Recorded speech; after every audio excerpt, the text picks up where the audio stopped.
Hey, what's up, YouTube? It's Andrew with All Things Fantasy, and in this video, I'm bringing you my DraftKings and FanDuel Week 12 picks. And for the Week 12, I want to separate the Thanksgiving Day slate with the main slate um, because DraftKings is running a separate slate for the 3 day for the 3 games on Thanksgiving Day. So for this pick video, I'm kind of going to separate them. Um, and I'm going to talk about the Thanksgiving Day slate first. So on Thanksgiving Day slate, we have 3 games. We have Minnesota at Detroit to start, and then Washington at Dallas, and then Pittsburgh at Indianapolis. Now, um, just at kind of first glance, looking at some like the big name players, I think you immediately go to running back and go to Le'Veon Bell and Zeke, and they're the two really chalky plays. And if you just even look at salary for running back, there's a huge gap um, between Zeke and the next guy, and even the next guy after Zeke is Bell's backup, and he's hurt, D'Angelo Williams. But yeah, and if you look at the Theo Riddick range, there's a $3,000 difference between Theo Riddick and Zeke, so huge jumps there. Um, and then if you go to wide receiver, obviously Antonio Brown is probably going to be a pretty chalky play for receiver, just because he has a great matchup. Some people might get scared that he's on the road and everything, and I can see that. I probably won't have like a ton of exposure to a Brown Roethlisberger stack, but I think it could have. I think it has huge upside potential. Just because of how bad Indiana's defense has been, and we know Pittsburgh likes to put up a lot of points. And I saw some stat that said like um, Roethlisberger's like last 3 games against Indianapolis, he's averaging like 3 touchdowns and 300 yards. So I mean that's some pretty good statistics to look at. Um, but yeah, I mean I think that game's really stackable. I also think the Washington Dallas game is really stackable as far as game stack goes. The Minnesota Detroit stack, um, I probably will not mess around with any Bradford or Stafford stacks. Might just a couple plays from that game, but honestly, that game is not too intriguing to me. Um, I mean, I think you can get away with maybe playing Theo Riddick, um, but I just think there's so many better options. I don't want to even touch a Minnesota running back right now. Um, and then yeah, I mean, honestly, I wouldn't even really want to play Stefon Diggs. I'd rather go down and play Thielen, because he seems like he's been, very um, consistent over the past couple weeks. He's going to get back-to-back touchdowns, and it seems like they're just kind of using him more in the offense now. I mean, Patterson's an intriguing option too, but yeah, it just seems like Diggs is drawing a lot of attention, and they're not able to get on the ball as much. But yeah, as far as like Golden Tate goes, I guess for the receiver in Detroit, I mean, he kind of had a dud game last week. He was kind of strung together some good solid performances for a while there, and people were like, "Oh, he's back to Golden Tate," getting all these receptions and racking up a decent amount of yards. And then he had a dud game against Jacksonville. So, I mean, you'll see what happens. I definitely think Minnesota's defense is like not as strong as they were. So I mean, it's a decent spot. I do think there are better options than Golden Tate out there, especially around his price range. I mean, you have Moncrief and Crowder right there. Moncrief is a little bit more expensive, quite a bit more expensive. Those 800 more expensive, but Crowder's only 200, and I think Crowder's a much better option. Even going lower, I think Cole Beasley's a really good option. So yeah, that's it's my receiver. So tight end. I think tight end's interesting this week. There's very few plays that I like. Besides Jordan Reed, who's obviously expensive. Um,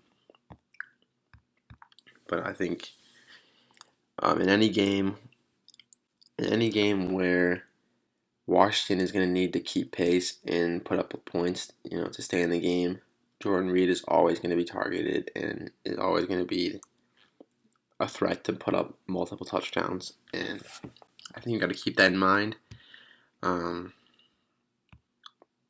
That's, I think, one reason I like Crowder a lot this year is because like Jordan Reed is kind of drawing attention, and Crowder is kind of that guy that is kind of like almost stealing his touchdowns.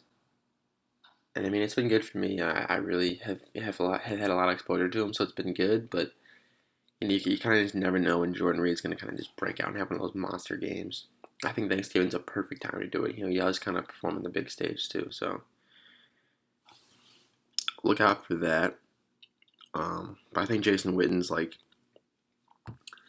the great value play. He's been pretty fairly consistent with a couple. Actually, just really one monster game, but he's been fairly consistent over the whole season.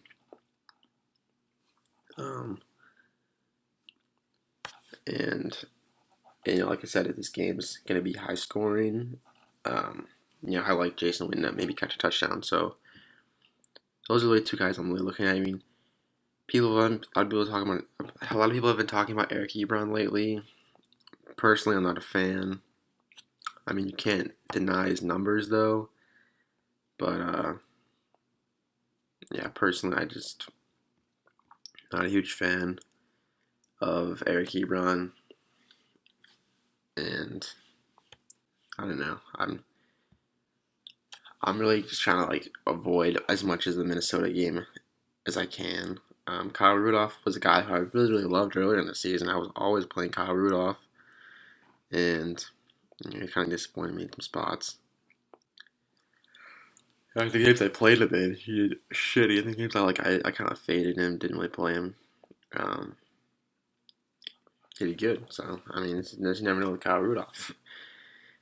But yeah, Vernon Davis. I really don't think Vernon Davis is going to be as much of a factor now that Jordan Reed's kind of back in the system fully. But I mean, that could be wrong too. Like maybe we see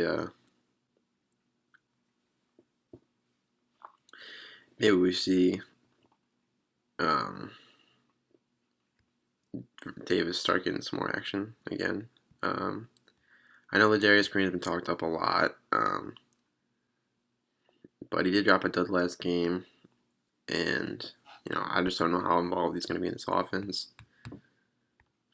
I really just don't like Pittsburgh tight ends right now. Yeah, so I'm really kind of leaning probably Witten if I need to save salary, and then Jordan Reed if I want to like maybe stack with Kirk Cousins. And then defenses. So I think Minnesota might draw a lot of attention. And okay, so yeah, there's a Steelers defense going against Indianapolis. Now we're not sure about Andrew Luck quite yet, but I mean, from what it looks like he's not gonna play. So my initial take is if Andrew Luck is out, I think the Colts struggle to move the ball, and I really like the Steelers defense. Especially, I mean, even just for like the opportunity to have a pick six or something. Who knows what Tolzien's gonna do? I think you got to be liking the Steelers' spot on defense. I mean, I definitely would not try to play, a Colts D or a Redskins D just because the threat of the Cowboys and the Steelers, lighting them up. Um, but yeah, I'd say the Steelers D is probably going to be the chalkiest um, if Tolzien's out. If Andrew Luck plays, I mean, I think Minnesota probably becomes the chalky play. Um, but I mean, I think really in this game, you're gonna just have to hope that maybe your defense scores a touchdown and you have the best defense of the slate. Um, I mean, the Lions D. I thought the Lions D is great, but Minnesota's offense has shown some struggles in the past. I really probably wouldn't even trust. I would never trust the Lions D. The Lions D has been so bad that I would not trust them. But that's maybe a move you can make. Yeah, honestly, I would go Vikings D. Um, I'll go Vikings D if Luck plays, and I would go Steelers D if Luck's out. That's really my take on that. I mean, and obviously if you want to go contrarian if Luck plays, um, maybe go Steelers D and hope that he throws a pick and maybe they score a touchdown or something. Um, but yeah, and maybe vice versa. If Luck's out, maybe still roll the Vikings D. So I mean, it's really I think it's really only two options for defense. But I haven't talked about quarterback yet. Quarterback. So obviously, like I was talking about before, Andrew Luck questionable, and I think most likely out. He's the highest priced quarterback, which is kind of interesting. I thought Big Ben would be priced higher, but he wasn't. But I think, like I said, out of the Big Ben, Antonio Brown's tech, I think it will be highly owned because of the upside. But I think I like the Washington Dallas stacks better. I like Dak Prescott stacking him with Dez, and I mean everybody's concerned about Josh Norman shadowing, but I don't know. That would be I don't know. That would be like my least concern. Stacking Dez, or yeah, stacking Dak with Dez. Like I mean, I still think Dez can produce. Um, and then Kirk Cousins. I mean, yeah, I think you can. I mean, was it last week? I went Kirk and Crowder and Reed, and it ended up producing at the end. Like, wow. If you actually looked at the Millionaire Maker lineup, he had a Kirk Cousins stack, and very similar to what I had, except he had Rob Kelly too. But yeah, he probably did not think he had a chance to come back. Just how many points he was down, and I didn't think I had a chance. I played Kirk Cousins in a lot of tournaments, and I thought I was kind of out of them. And sure enough, I kind of came back and in cash, and actually made some pretty decent cashes in some tournaments for like what I thought I was gonna for a game for like what place I thought I was gonna finish in. Yeah, Kirk Cousins ended up turning my day around and having some pretty big have a big game, and Crowder and Reed were the beneficiaries for the most part. Garcon kind of had the better receiver game, which kind of sucked, but.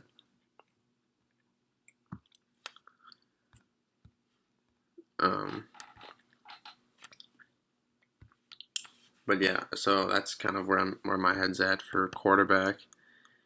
Not willing to take a risk on Bradford or Stafford, and Luck is I mean if Luck does play, I do like Luck as kind of the maybe the contrarian Pittsburgh games scenario. Then I think that game has a lot more shootout potential, a lot more intriguing. But right now, I think I think you're safe with Big Ben, but I would I would caution using him because of the salary that you're going to get if you stack him with Big Ben. I mean, I think you can save and go safe with like if you get Bell and Zeke and then go with a cheaper like Kirk Cousins stack or Dak Prescott stack. You can save yourself a lot of salary and have a much better lineup. And that's probably the way I'm gonna go. Obviously, there's not too many picks for the Thanksgiving slate, but if you want to play tournaments, you got to be really contrarian. Um, I think you can build some really good cash lineups with this slate. That's what I'm gonna try to do, and then maybe switch some stuff around and try to be contrarian for tournaments, just in a few spots. But yeah, so that's been my DraftKings. Oh wait, okay.